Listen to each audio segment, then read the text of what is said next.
ओम श्री गणेशाय नमः। नमस्कार दोस्तों, आपका हमारे YouTube चैनल धार्मिक कथाएं और कहानियां में स्वागत है। आज मैं आपको बुधवार व्रत की संपूर्ण व्रत कथा सुनाऊंगी। अगर आपको यह कथा अच्छी लगी तो आप वीडियो को लाइक, सब्सक्राइब और शेयर ज़रूर कीजिएगा। आइए सुनते हैं बुधवार व्रत की कथा। प्राचीन काल की बात है। किसी ग्राम में एक साहूकार अपनी पत्नी के साथ रहता था।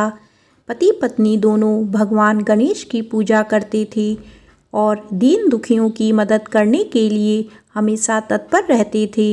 ईश्वर की कृपा से उनके पास धन धान्य की कोई कमी नहीं थी। कमी थी तो बस एक संतान की। पति पत्नी संतान नहीं होने से दुखी रहते थे।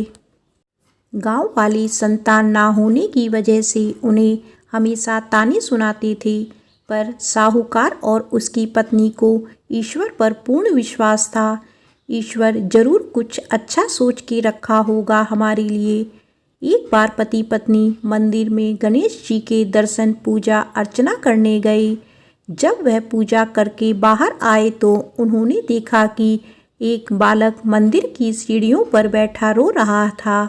उसके पास किसी को ना देखकर पति पत्नी दोनों बालक के पास गए। बालक को शांत कराया और उसके माता पिता को ढूंढने लगी।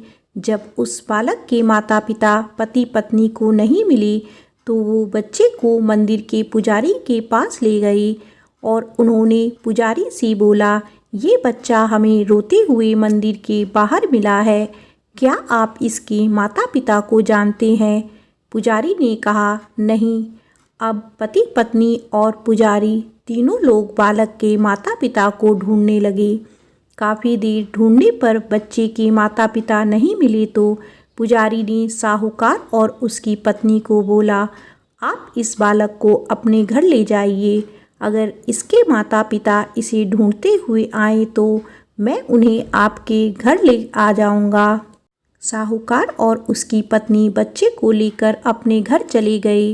काफ़ी समय बीत गया और बालक के असली माता पिता का कोई पता नहीं चला, तो उन्होंने गांव के सरपंच से अनुमति लेकर बच्चे को गोद ले लिया और उस नन्हे से बालक का नाम गणेश रख दिया।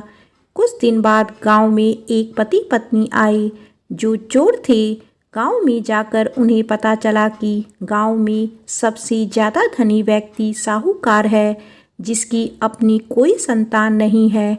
उन्होंने एक बच्चे को गोद लिया है जिसके माता पिता का कोई पता नहीं है। धोखेबाज पति पत्नी अब विचार करने लगे कि साहूकार को कैसे लूटा जाए। तभी उन्होंने योजना बनाया कि वो उस बच्चे के असली माता पिता बनकर जाएंगे। योजना बनाकर पति पत्नी दोनों मंदिर में जाकर बैठकर रोने लगे। उन्हें रोता देखकर मंदिर के पुजारी आए और उनके रोने का कारण पूछने लगे। पति पत्नी ने बताया कि आज से 4 वर्ष पहले इसी मंदिर में हमारा बच्चा खो गया था। उसे ही याद करके हम रो रहे हैं। तब से हम अपने बच्चे को अलग अलग जगह खोज रहे हैं, पर वह हमें कहीं नहीं मिला। पुजारी जी ने बोला, एक बालक है जो उन्हें 4 साल पहले मंदिर की सीढ़ियों पर मिला था।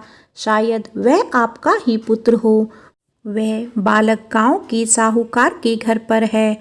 आप लोग मेरे साथ चलिए, मैं आपसे आपके पुत्र को मिलवाता हूँ।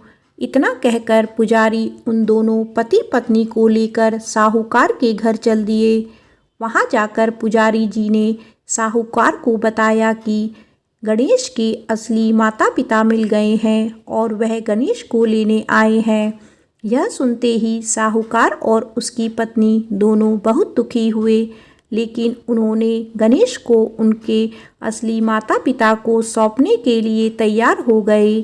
शाम का वक्त था। साहूकार ने उन दोनों पति पत्नी से बोला, आप लोग आज विश्राम करें और कल प्रातःकाल होते ही निकल जाइएगा। यह सुनते ही पति पत्नी दोनों खुश हो गए, क्योंकि उन्हें चोरी करने का मौका मिल गया था। रात्रि को जब साहूकार और उसकी पत्नी सोने चले गए तो दोनों पति पत्नी उठे और चोरी करने के लिए तिजोरी को तोड़ने लगे आवाज़ सुनकर घर का नौकर जग गया और उसने जाकर देखा तो वह पति पत्नी थे जो खुद को गणेश के माता पिता बता रहे थे। नौकर ने कमरे का दरवाज़ा बाहर से बंद कर दिया और तेजी से मालकिन को बुलाने लगा। आवाज़ सुनकर साहूकार और उसकी पत्नी दौड़ते हुए आए और चिल्लाने का कारण पूछने लगे। नौकर ने बताया कि ये दोनों पति पत्नी तिजोरी से चोरी कर रहे थे। यह सब देखकर वह समझ गए ये दोनों गणेश के माता पिता नहीं, चोर हैं। साहूकार ने गणेश को देने से मना कर दिया और बोले कि चली जाओ यहाँ से, पर उन दोनों धोखेबाज पति पत्नी ने निर्णय किया कि वो अब गणेश को अपने साथ लेकर ही जाएंगे।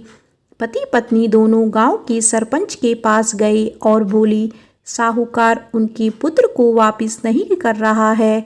सरपंच ने साहूकार और उसकी पत्नी को गणेश को साथ लेकर सरपंच के सामने प्रस्तुत होने की सूचना भेजी। साहूकार अपनी पत्नी और गणेश को लेकर आए। तब सरपंच जी ने फैसला किया कि साहूकार की पत्नी तथा दूसरी औरत जो गणेश को अपना पुत्र बोल रही थी, उन्हें सूर्य देवता के सामने अपना आंचल फैला के खड़े हो जाना है। जिसके भी आंचल से गणेश के मुंह से दूध जाएगा, गणेश उनका ही पुत्र कहलाएगा। दोनों औरतें अपना आंचल सूर्य देवता के सामने फैला के खड़ी हो गई और प्रार्थना करने लगी। भगवान गणेश जी के आशीर्वाद से साहूकार की पत्नी के आंचल से दूध की धारा गणेश के मुंह में आ गई।